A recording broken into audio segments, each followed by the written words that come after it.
The balloons were already starting to sag by the time everyone arrived, not because the party had gone on too long, but because I'd filled them hours earlier, pacing the living room while my daughter kept asking if it was time yet. She was 7, old enough to care deeply, young enough to believe birthdays were sacred. My name is Megan Lewis. I was 35, a customer success manager, divorced, doing everything I could to make sure my daughter still felt surrounded, even if our life looked different than it used to.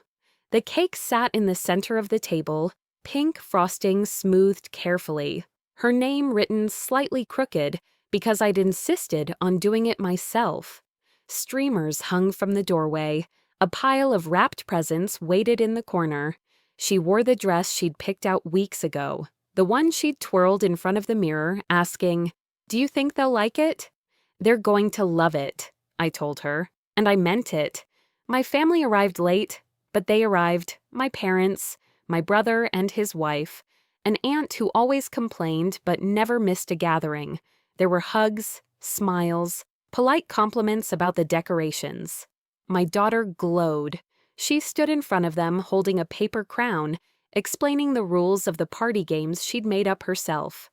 They nodded along, half listening, phones still in their hands.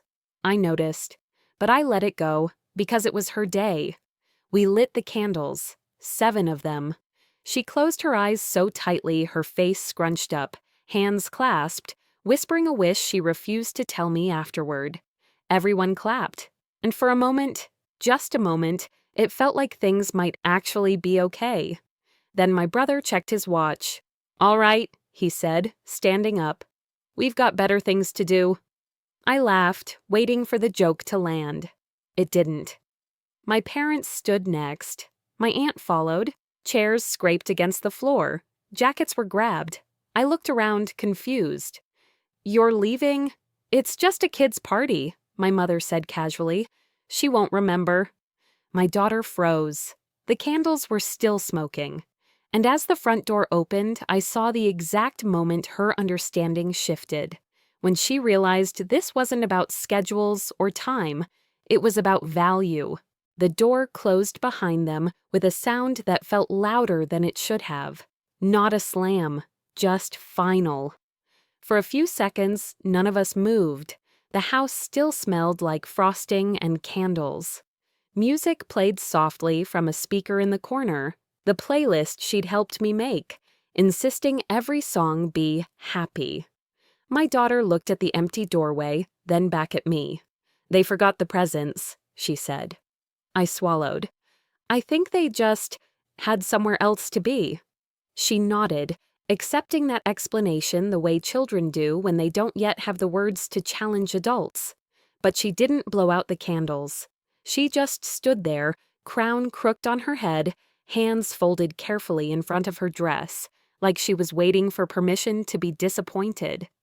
"Do you still want to open your gifts?" I asked gently. She shrugged. "Can we do it later?" That was when it hit me. She didn't want to be seen reacting. She was already learning how to make herself smaller. After I put the cake away and turned off the music, we sat together on the couch.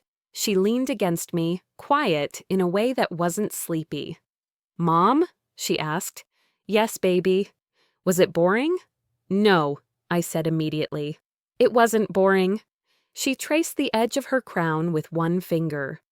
"Did they not like my party?" I took a breath before answering.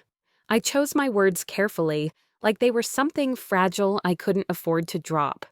"They made a bad choice," I said, "and it had nothing to do with you." She nodded again, too quickly.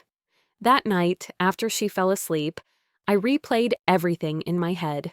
The casual way my brother stood up, my mother's dismissive tone, the certainty with which they decided a child's feelings were optional. They hadn't argued. They hadn't apologized.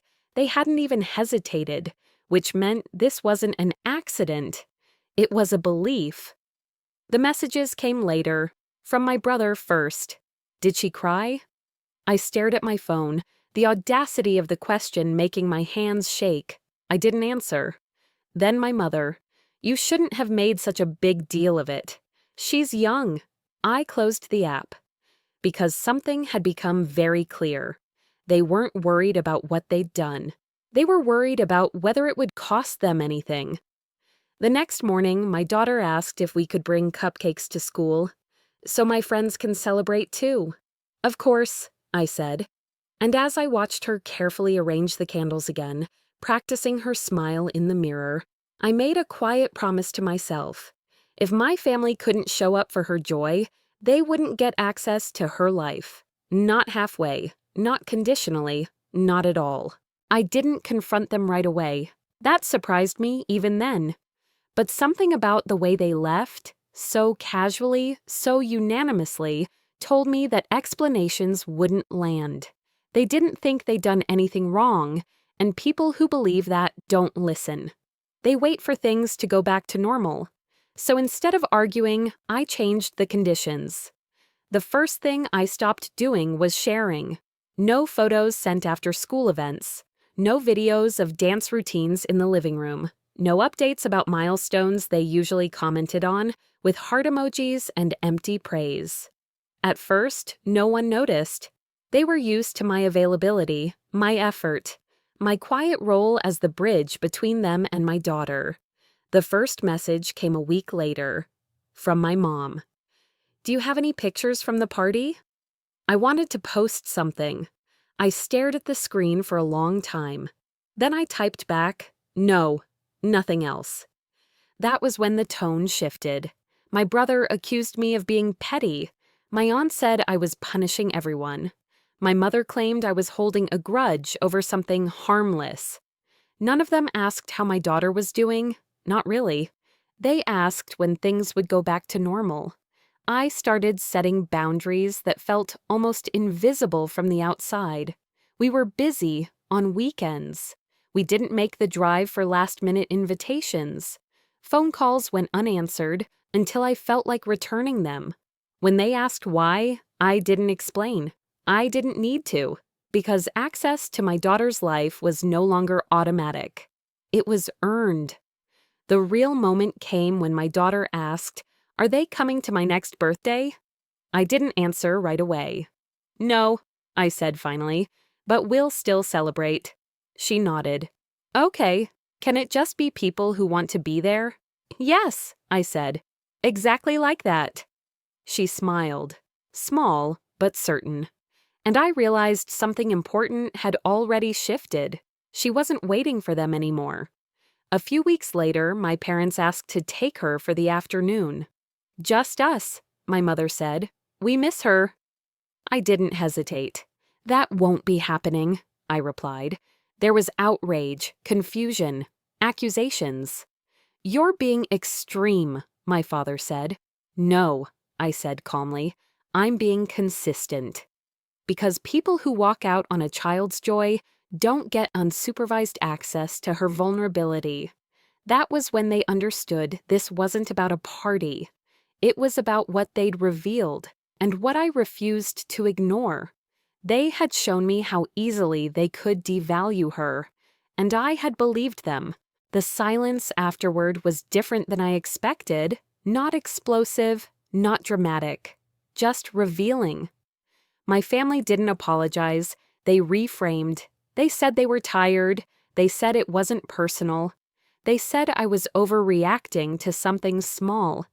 But not once did they say they were sorry for leaving a child in the middle of her own celebration.